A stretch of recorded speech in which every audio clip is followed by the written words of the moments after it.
I would like to start my talk with Islamic greeting. Assalamu alaikum wa rahmatullah.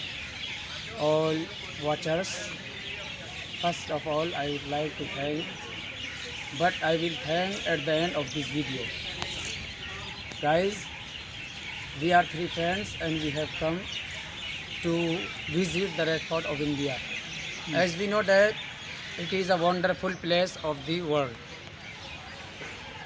We are feeling good and we are watching a lot of persons and things here.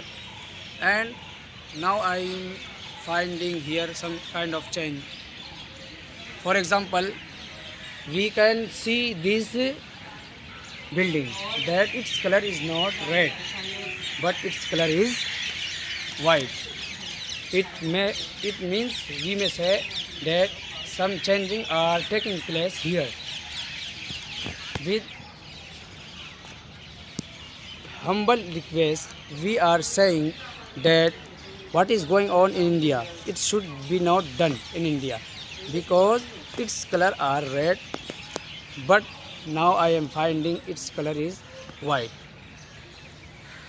It indicates that like in whole India, some changing are taking place and coming every day like this in this Red Fort also. So guys, after 5 years I have come here. We have come here.